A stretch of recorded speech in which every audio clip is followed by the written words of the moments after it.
All right, welcome everyone to the March 2022 meeting of ModeShift Omaha. ModeShift Omaha advocates for transportation options that enhance quality of life and opportunities for everyone to live, work, and play.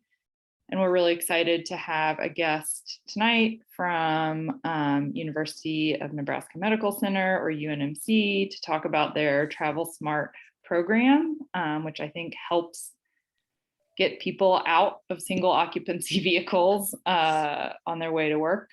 Yeah, I'm going to kick it over to Grace to introduce our speaker. Yeah, I'll give Jerrod a short introduction, and then, yeah, I guess for context, through my day job at Veridis Group, Jerrod and I work together on sustainability broadly at the Med Center, but that also includes Travel Smart. So Jerrod's been with the Med Center for about 5 months now. So yeah, any questions that he can't answer, I might chime in. But this is Jerrod Bley. Jerrod holds a bachelor's degree from the University of Nebraska at Lincoln in environmental studies and has a master's in engineering management from Montana State University, along with several renewable energy certifications. Before his job here in Omaha, he was most recently the Clean Energy Program Director for the Adirondack North Country Association, and was also appointed to the New York State Climate Justice Working Group. He moved back to Nebraska in November of last year and lives in Lincoln with his family. And I'll kick it over to Jerrod to tell us a little bit about Travel Smart. All right. Thank you, Grace. Can everybody hear me clearly? All right, perfect. So I'm actually zooming in tonight from Cincinnati, Ohio, just up the river from Louisville. Yeah, happy to be here. Like I said, I'll try to do the program justice by talking about it the best that I can, the best that I know with my limited exposure to it at this point. My predecessor had put a lot of work into it as well as the Veridis Group folks over the years when this was stood up, and as it developed, it just became more refined and I think just an overall better program and more inclusive. So I don't have a slide deck tonight. I'm just going to actually head over to the Travel Smart website that we maintain and kind of step through it. I didn't want to bore anybody with a PowerPoint slide deck. I think it's just more interesting to kind of walk through the tabs and information that we have there so folks can kind of see it in real time and understand what it is that that we're offering and the benefits associated with it, and how we use this to basically promote active transportation and reduce that single occupancy model, which is important to our kind of larger overall goals at the Med Center. So let's see.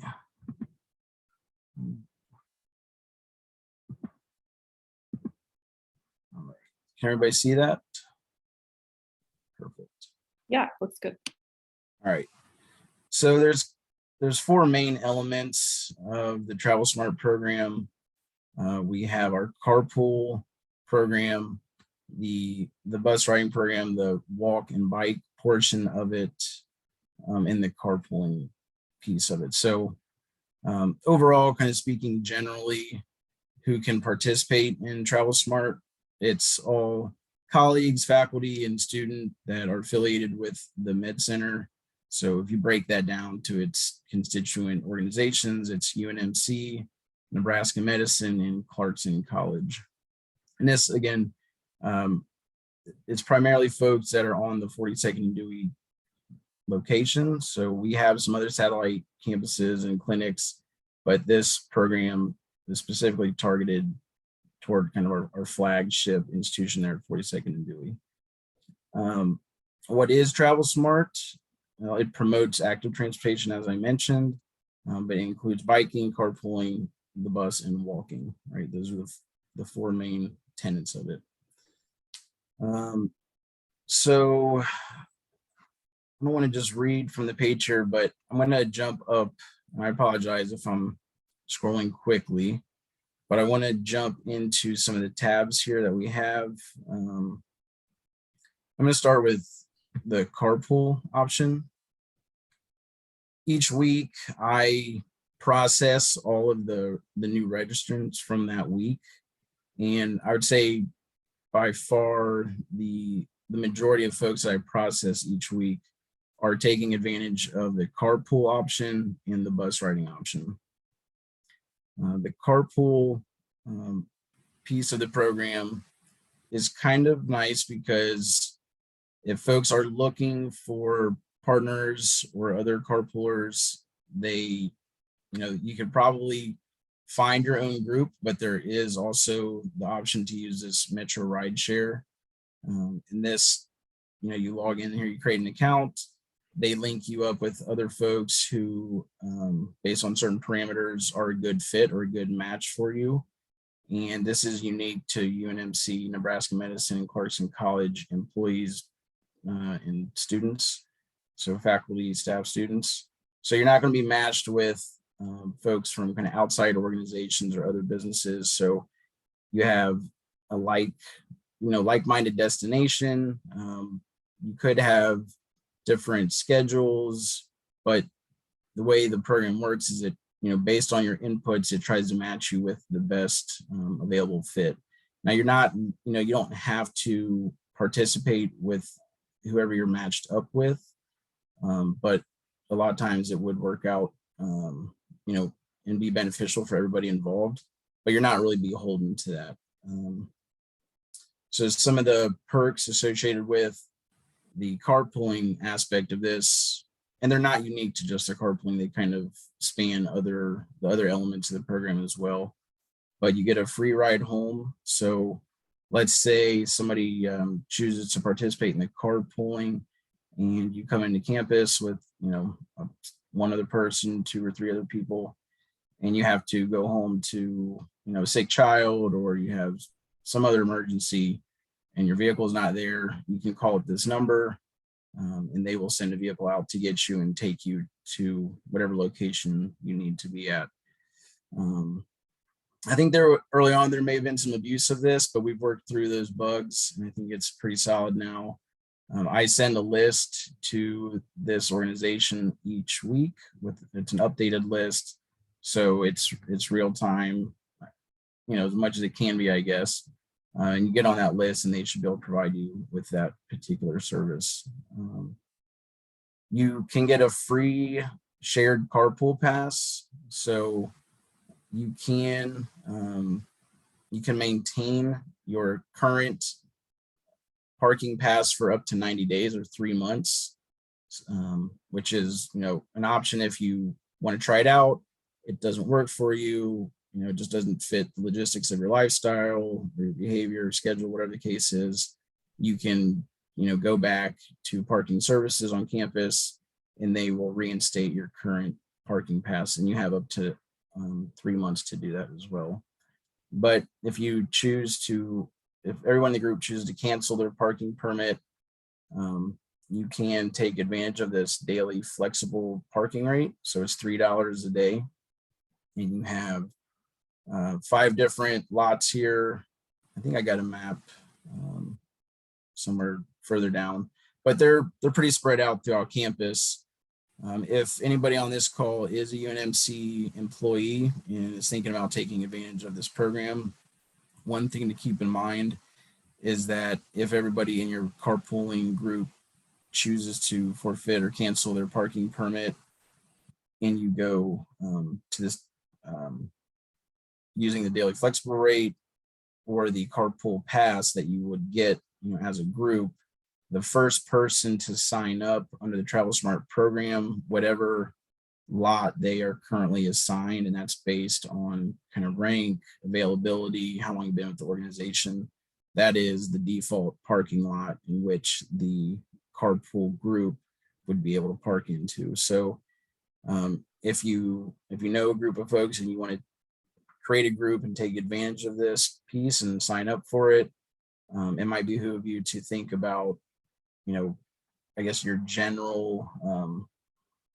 walk to wherever you're, if you're in a clinic or a lab, whatever parking lot is closer and easier and more convenient, you might want to think about who actually signs up first to kind of take advantage of that and leverage that piece of it to your benefit.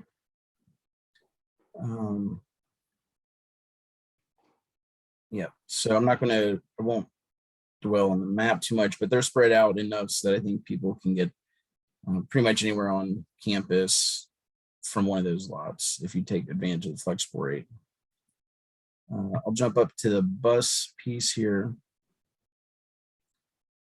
So this is probably the second most used feature of the program, and you get a free bus pass when you sign up.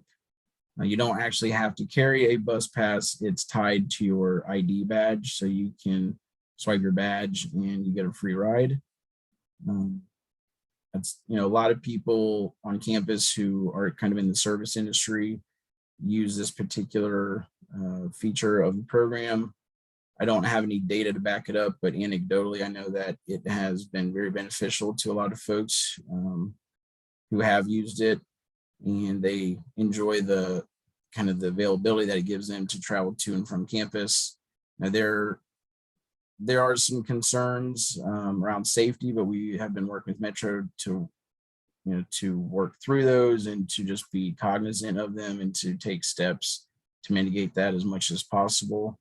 I think that's probably, that's kind of the nature of some of these programs and just where the routes are at or the pickups. But for the most part, I'd say folks really enjoy the bus riding benefit part of it. And like I said, when I process these each week, it comes in second as far as what people sign up for from the 4 different elements of it. There are some other resources down here that folks can use.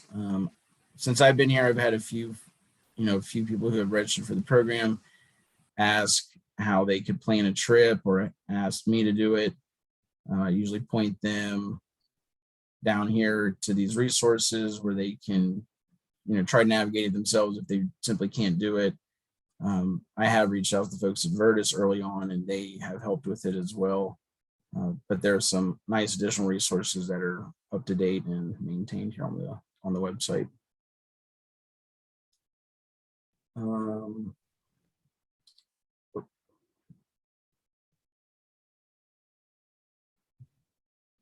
So we have the walk and bike portion of this as well. And probably the biggest benefit for folks who want to either commute on their bike or walk to campus is that they have access to a couple buildings here, Annex 22 and the Center for Healthy Living. These are located at the corner of Saddle Creek and Emily Street or 39th and Jones, and they can go in there and put their bikes in a secure location. They also have showers there that they can rinse if it's they break a sweat getting to campus. That way they don't have to go into the office too dirty. They can shower. And again, if you have a current parking permit, you can cancel it and use this daily rate, this flexible rate parking option as well. Let's see. We maintain some demonstration videos and resources down here as well. There's more information on the daily flexible rate. We have a tab here for the parking fees and explains kind of how they're broken down. I think folks really, and I wasn't here when this piece of it was set up, but I think folks who are unsure about the benefits of a active transportation program, and they don't want to, they don't want to give up their permit right away. So this 90-day or 3-month piece is very nice because they might be on the fence about it, and they don't want to lose their parking spot, which I mentioned is based on a couple other parameters. They can take it for a test drive, and if it works out for them, great. They can cancel it or they can go back and get it as well. We also have the Heartland B Cycle. We have a partnership with them. So they have 6 different locations on campus here. You can see them listed. You can see them here on the map. I imagine that most of the folks on this call are familiar with B Cycle and what they offer as far as service and benefit around mobility options. It's been a really nice collaboration with them so far, and we really hope to progress that and move forward and have a longer relationship with them, and we're working on that right now. I think one of these locations, and I don't quote me on this, but I recall, is one of the most used sites within Omaha. And so that's, for me, that's a success. That is proof that this particular service or option has been well received by folks on campus. They are demanding this and they use it. And we, like I said, we hope to continue that well into the future. Let's see.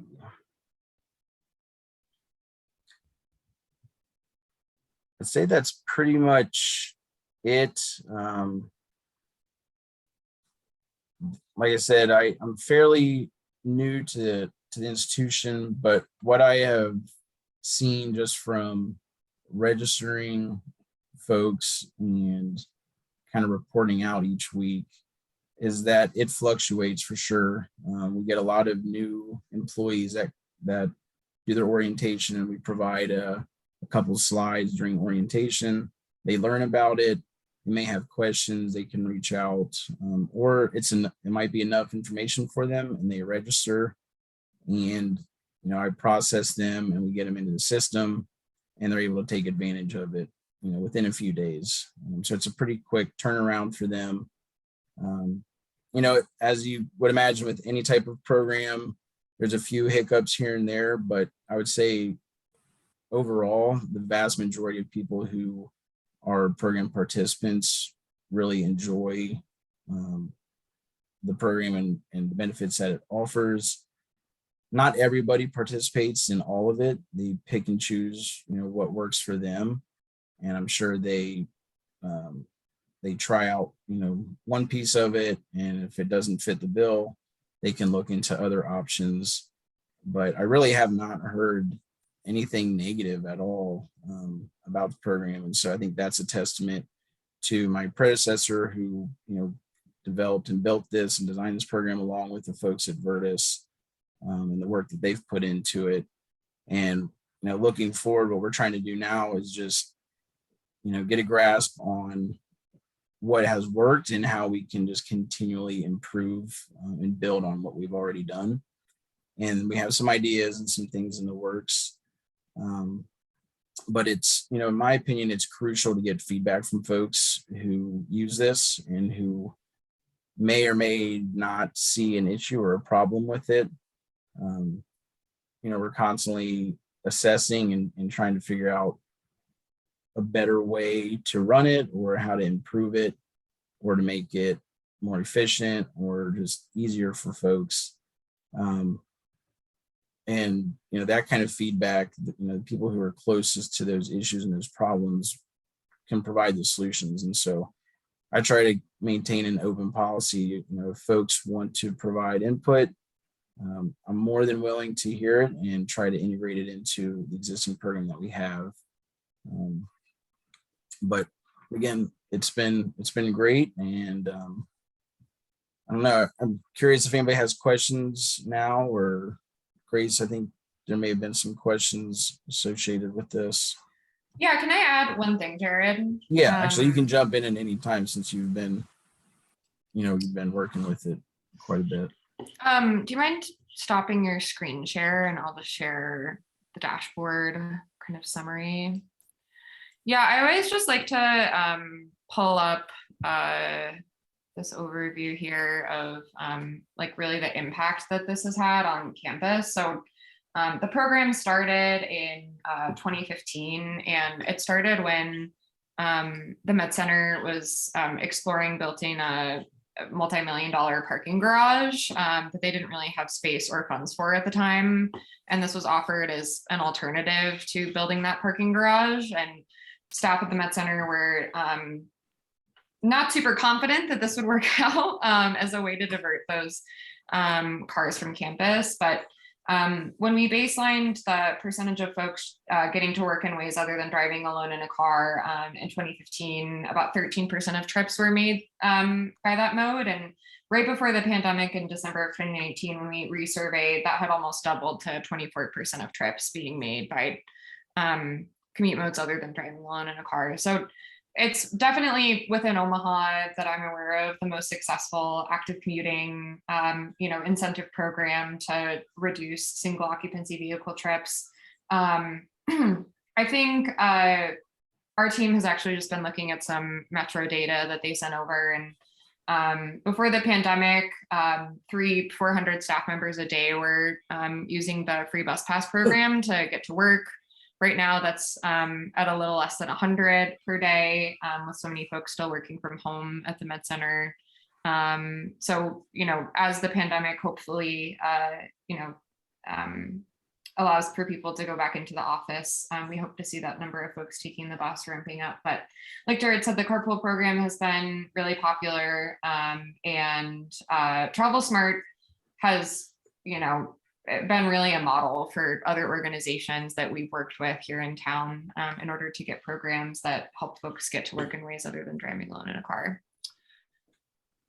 I will pause. Cindy asked, you mentioned working with Veritas. Have you also been working with Metro, or is Veritas a vendor for the program? Work with Metros, My Ride, and UMO. What type of safety issues did they have? Yeah, so I guess I'll start and then you can fill in, Jerrod. So Jerrod's predecessor left in January of last year, and we kind of filled in the gap in helping to manage the program and get content pulled together. Working with the new UMO system has actually been something that the Med Center is still actively trying to figure out. How to get their cards to be compatible with the new system on the Orbit buses. UMO is only on Orbit right now, but, or I guess, yeah, UMO is on every bus, but every other bus also has the old scanning system that the Med Center relied on. So trying to iron that out has been, a challenge. And then I think, Jerrod, you can speak to some of the safety issues, and then, yeah, maybe about how you all interact with Metro a little more. Yeah, so we do work with Metro. We get reports from them on a weekly or monthly basis about ridership. Again, it's been a very positive relationship that we've had with them. I've only met with their CEO once, but I know that relationship has been healthy in the past, and I can almost guarantee it will be moving forward. The safety issue, I would say, is a one-off. At one of the Orbit's locations, there was an incident that happened to a young woman, and it just scared her, I'd say, for the most part.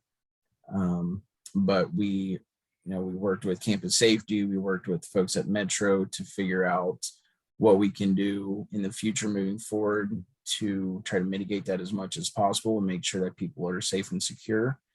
I know that Metro is, or when I spoke with CEOs, currently trying to hire a team of security folks who would just be able to make their rounds a little bit more and watch those sites.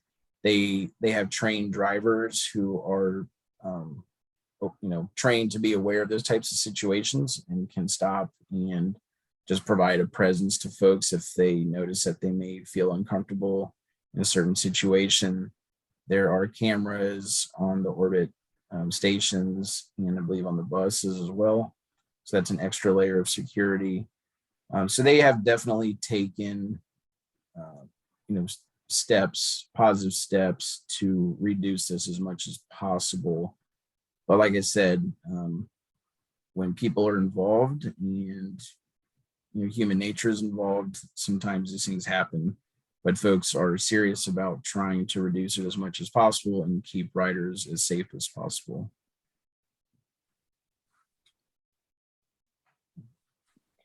Yeah, feel free to keep adding questions to the chat, but wanted to ask you, Jerrod, how conversations about the Med Center's next initiative have been, framing the future of Travel Smart. How do you think, the large increase in employees coming to campus in the future and the new infrastructures that's going to be put in place might impact the Travel Smart program, or generally like mobility on the Med Center's campus?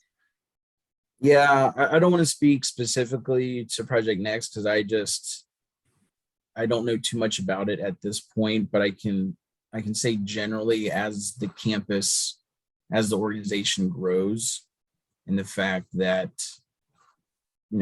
primarily the way people get to and from work is with a single occupant vehicle.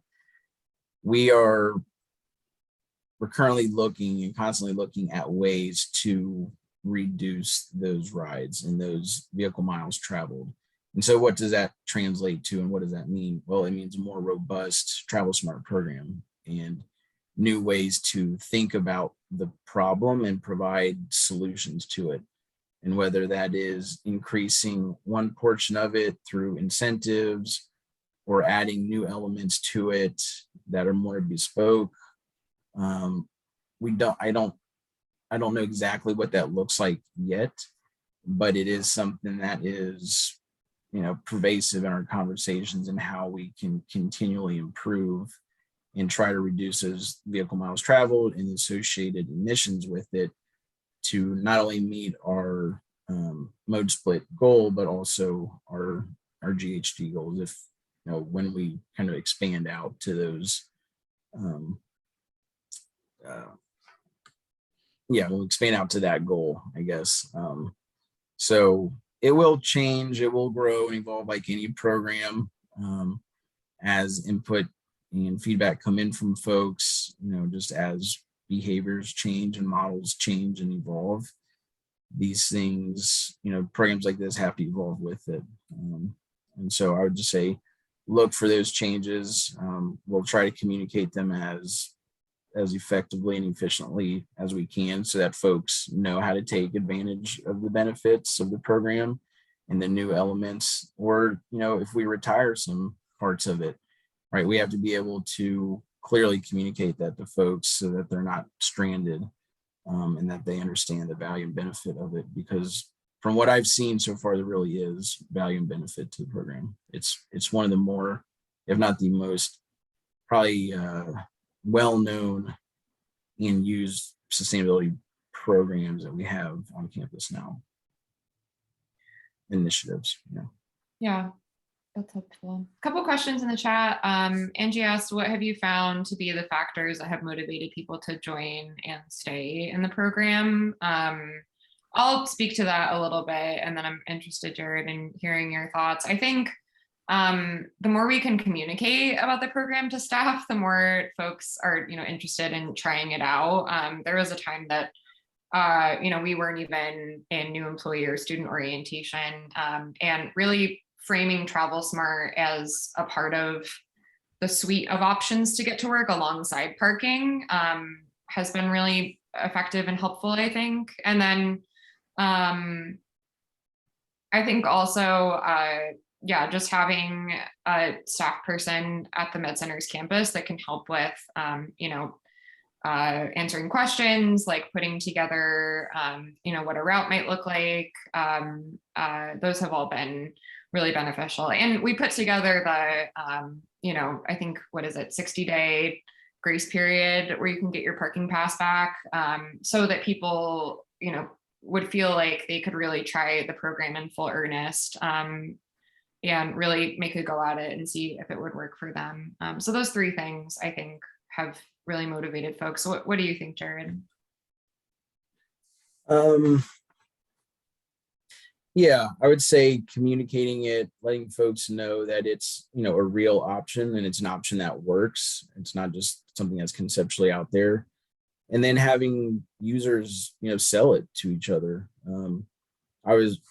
My first or second day on the job, I was at the parking services desk, and somebody overheard a conversation I was having with the parking service clerk, And he said, "Oh, I love the Travel Smart program. I use the bus, piece of it all the time."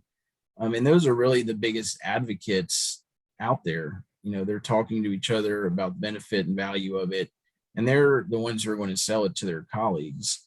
And so if we can ensure that they have a safe, reliable, and enjoyable experience, they're going to be the ones who, really help with that behavior change for other folks who may have not thought about it as an option.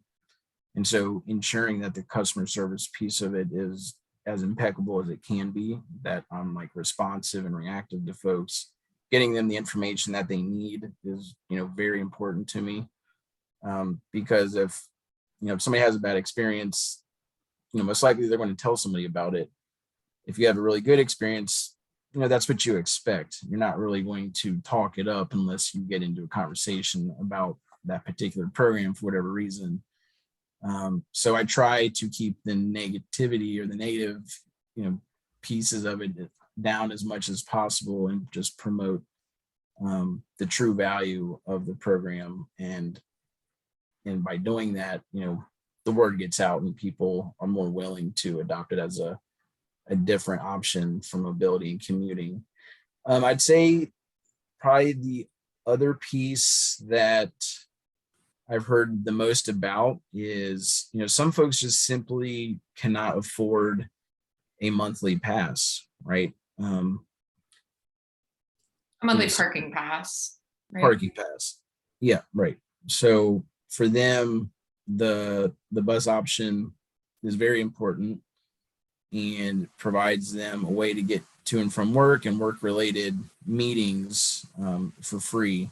And they really appreciate that and enjoy it. And so again, if somebody has an issue where, bus was delayed or didn't show up, that's really important to me to try and figure out how to resolve that as quickly as possible and to make sure it doesn't happen in the future, because, I want a really, really positive experience for folks.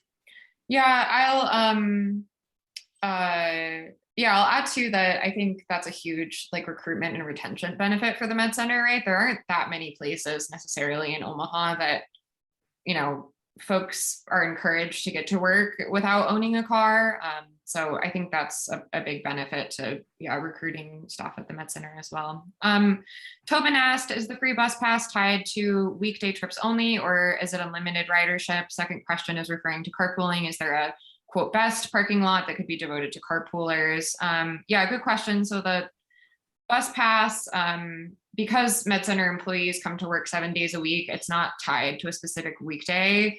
The Med Center tries to look for folks who, continue to use their badge even after they've left the system, for example, abusers of the system in that case. But you can use it any day of the week. And then as for carpooling, I don't think, Jerrod, there's a best parking spot, but if you and I decided to carpool to work and we both had parking spaces, we could pick the better spot between the two of us to keep as our free official carpool spot. Right. It's going to be very dependent on the combination of folks who join a group. And that would just, be as simple as having a conversation about where's your parking pass currently and, where on campus do you need to go? And then let's find the best option for everybody. It may or may not happen. It was just something that I wanted to point out, that it could be kind of an added value to it, to thinking about it before you register that first person. Yeah, I think the idea of better parking spots or an ideal parking spot is a really interesting one. I think probably the barrier there is parking is really limited at the Med Center. So they want to make sure all those spots are, used as much as possible. So potentially holding spots might be a logistical issue, but that's definitely, best practice to dangle that carrot in front of carpoolers.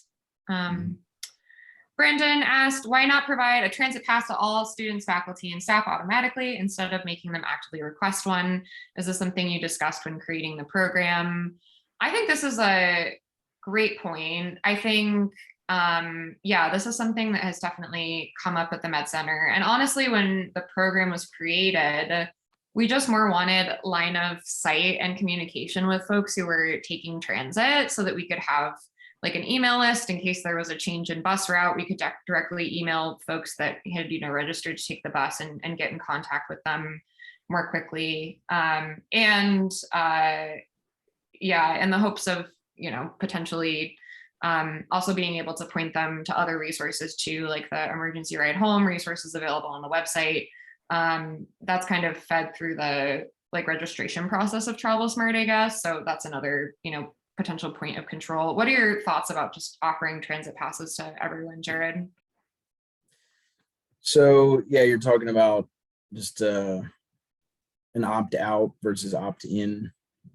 Well, maybe model. potentially just not even using it, right? Like we have access to use it all the time at any time, but might just not take advantage. I'm sorry, say that one more time. Yeah, I think what Brandon is suggesting, and jump in, Brandon, is we just put an announcement that says everyone's ID badges will work on the bus at any time. Like we want you to use it to get to work. Everyone's cards are turned on. Please use and take advantage of the program. Versus what the Med Center is doing now, which is sign up for the program, go through these steps, and then getting a notice that your card will be turned on to use the bus. Yeah, at this point, I don't see a negative to that. Going back to Grace's comment about why it was stood up the way it was, just so that they could collect the data and have line of sight on it, was initially the thought there. But this could be one of those instances where it's time for the program to evolve, and we take into account that that piece and to change it so that it reflects that that option as well. Great comment. Thanks, Brandon. Clyde wants to ask a question about pedestrian access to UNMC. Clyde, do you want to unmute and ask? Yeah, Mode Shift did a lot of inventory of the sidewalks leading to and from the various orbit bus stops. And Melanie, who isn't on the, I don't see her at the meeting today, but she's confined to a wheelchair and she works at the UNMC campus, and she helped us evaluate the sidewalks. And there was quite a few places where the sidewalks adjacent to UNMC owned property, like on south side of Dodge Street from Midwest Eye Care east to 42nd Street. There's power poles, lamp posts right in the middle of the sidewalk, and she couldn't get around that with her wheelchair. There's a lot of places where the sidewalks are uneven. And so a lot of issues, especially for people who have mobility issues. And I was wondering, is that something that, if you ever inventoried the sidewalks in the campus, and also, is there any plans to tie into the Field Club Trail that ends right now on the south side of Leavenworth at 39th Street, which, there's another for walking. So a couple questions in there. I can't say for certain whether planners have taken an inventory per se of the sidewalks on campus or adjacent to campus. It's probably one of those situations where if an issue such as this arises and attention is brought to it, we would bring it to one of our project teams, and they can then go out and do an assessment and look at ways to improve it. Personally, since I've been here, I haven't heard of any cases where that has happened, but that's not to say that it couldn't happen and that we wouldn't do it. But if it falls outside of the footprint of the campus, if it's adjacent property, it's not owned or maintained, by the Med Center, we don't have the authority or jurisdiction to do anything about that necessarily. The last part of your question there around the Field Club Trail, I I recall that in a slide deck that I've seen since I've been here about this, it's not Project Next.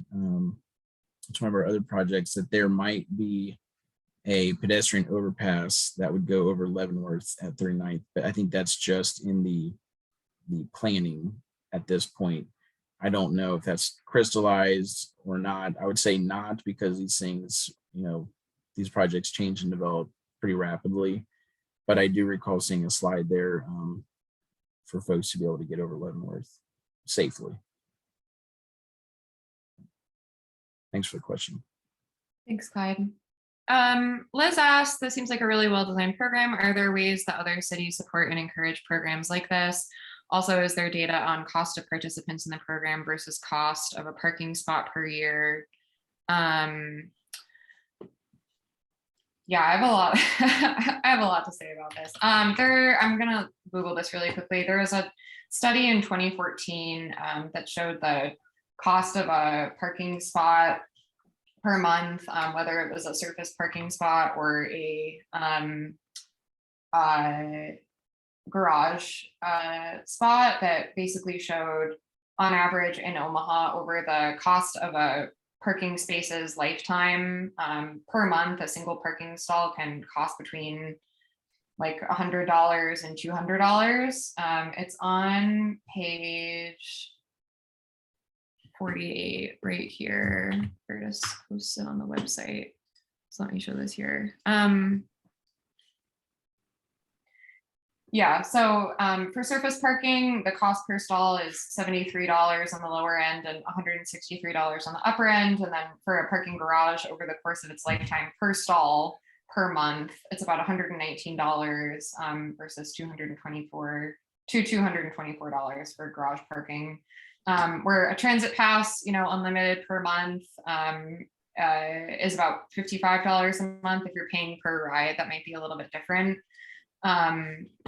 I think when we have done some studies about what other cities are doing, there are cities with really, really tough parking situations that they just don't have enough places for people to park. And I know in some cities, at some organizations, it gets to the point where organizations will actually pay people to not drive their car to work. Like they get a monthly stipend. Or sometimes they'll subsidize housing closer to, the office building or campus or what have you, so that folks can walk or bike to work. Those are definitely on the, farther end of the spectrum. And then I'd say in other cities too, providing a stipend for equipment for walking and biking is something that organizations do. That's something that Veritas Group does for its employees. We get $150 every year to buy, bike tune-ups or helmets or walking shoes or raincoats or whatever we need in order to commute to work. And then there's also, the idea of offering free bike share programs, right? Like in other cities, Heartland B Cycle equivalencies exist. So providing free passes for those kind of first and last mile parts of the trip. Any other ideas that other folks have heard about what other cities or organizations might be doing to kind of incentivize folks to not drive alone in a car to work?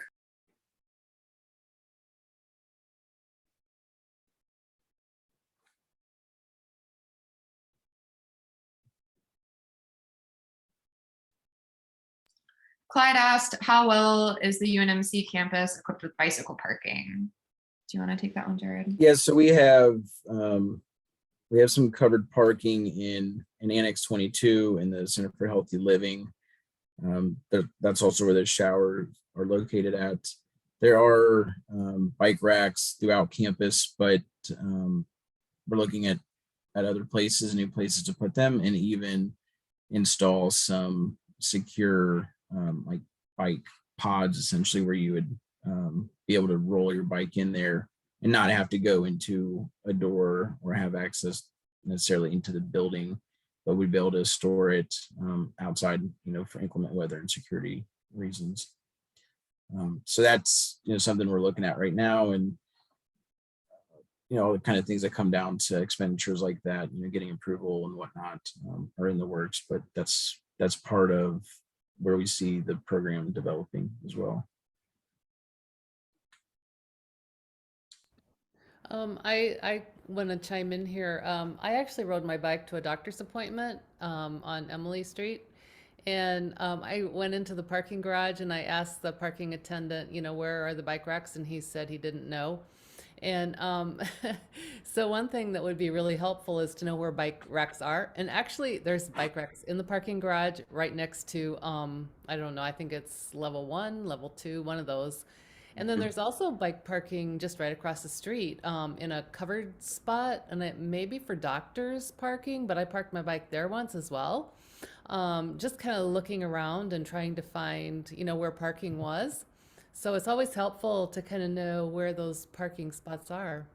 And it's awesome that they have them, so.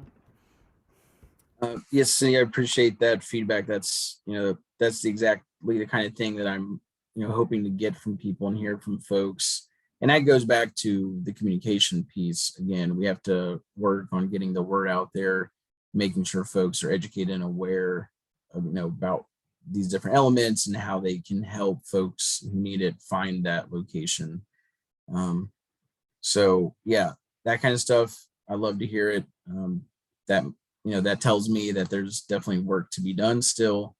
And it's all part of the continual improvement. So I'll look into that and make sure that we can, or try to figure out a way in which we can help folks communicate that better. Thank you. Any other comments, questions for Jerrod?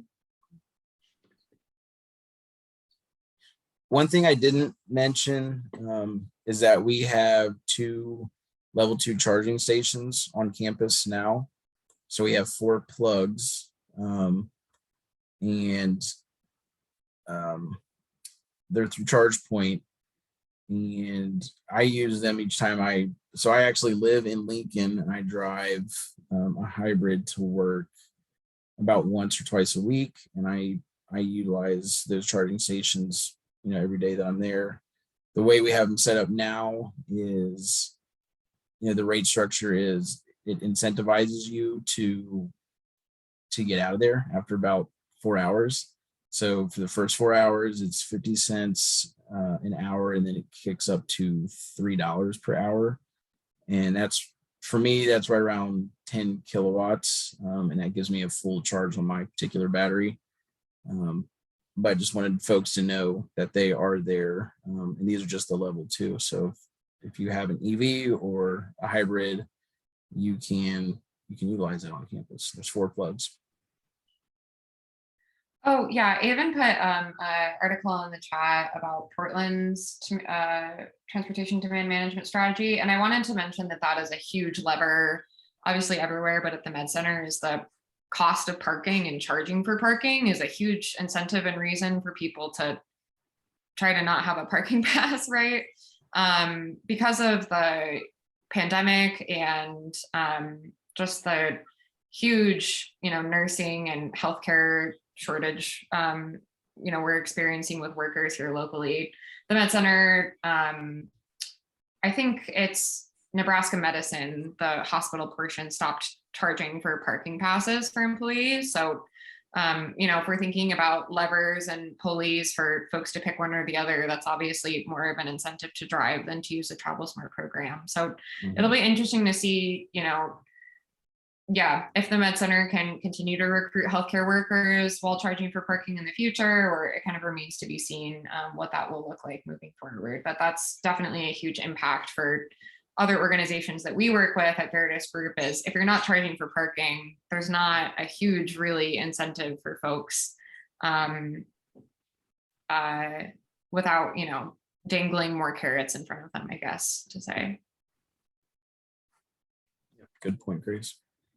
I don't know if you have any influence on Omaha streetcar, but I think there's a lot of benefits to it. Right now, they're planning on terminating it at 42nd Street, and it really should be extended west across Saddle Creek and then turn south into the former Omaha Steel Castings plant site, which is UNMC now. It's going to be redeveloped, and that would be an excellent place for them to put their car barn. But I think there's a lot of synergy by going that little further distance west. Yeah, we're definitely aware of that.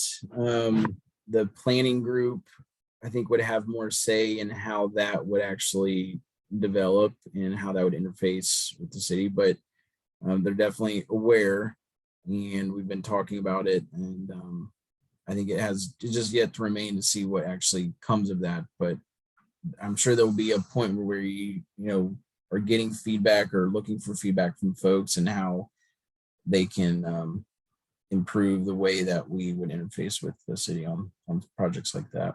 Yeah. Great. Any other questions or comments for Jerrod?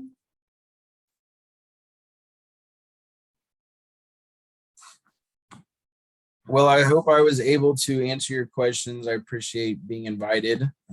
Appreciate spending the last hour with you all. And if you have any questions in the future, you can get a hold of me. You can Google sustainability office at the Med Center. You can find my email or phone number. Happy to chat with you or answer any questions. And again, always looking for ways in which we can improve the program. So if you have thoughts on that you'd like to share, I'd love to hear them, and I'd be open to a conversation about it. Thanks, Jerrod. Thanks for being here. Really appreciate it. Yeah, thanks. Really good presentation. Good Excellent. info. Thank you. Thank you all. Have a good night. Back over to you, Liz. Do we want to close out, or any other topics we want to discuss? If you want to reshare the missing middle ADU event next week, that sounds really exciting. So people should check that out next Wednesday. Yep, Wednesday from 5:30 to 6:30. I'll put the Zoom registration link in. It's going to be awesome. I'm really excited for this one. So hope to see you there. We also have a walkability meeting on Wednesday, April the 13th. If people want to get more involved, some of the folks here are already involved in the walkability team. But that is coming up. I'll try to put that in the chat. Clyde shared a Sierra Club meeting about Omaha Public Power District and decarbonization that's happening, I think, tomorrow. So if people are interested in that, that link is in the chat. And then I was going to mention that we are doing tabling for Earth Day. If people are interested in volunteering for that, that's on Saturday, April 23rd. So let me know or put a note in the chat if you're potentially interested in volunteering for an hour or two to help us out on Earth Day. I think that's all the things that I have. I don't know if other people have other updates or questions. I'm going to put a plug in for myself. The Blue Bucket Project is going to be at Earth Day. It's our first time as a 501c3, and we're so excited. Nice. The Blue Bucket Project will be at Earth Day too.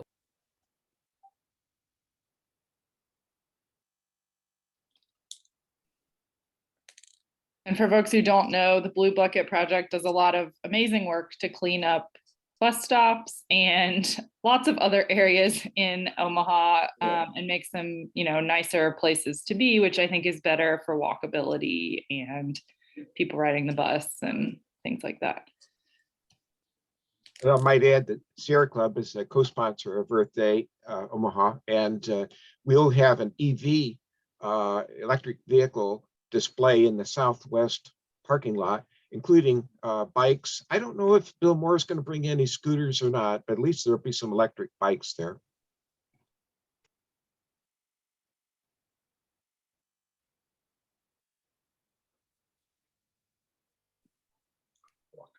Cool. Anything else?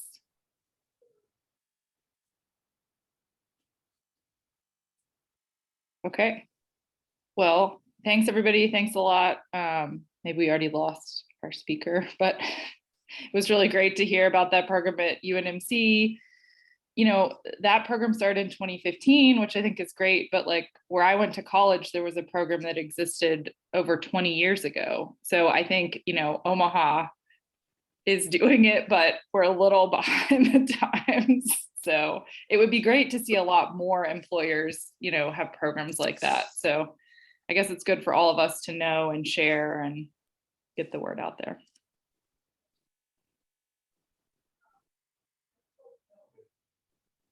Oh yeah, and Grace, I guess you are sort of tracking this more closely than anyone else. So yeah, I don't know if you want to say anything.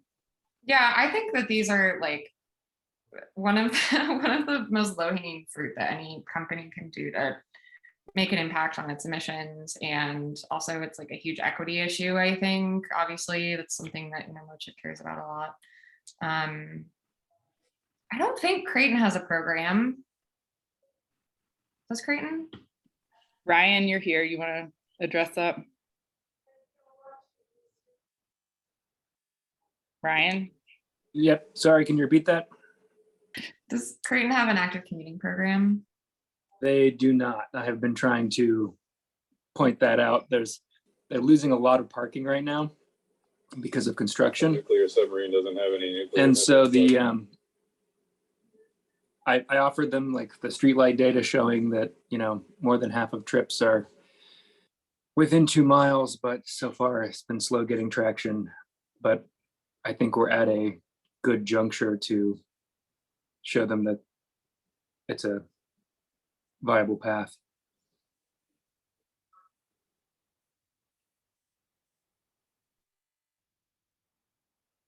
Yeah, MCC does have one. They have at least a bus pass program. I'm not sure if they have carpool matching or an emergency ride home, but I know they have a free bus pass program.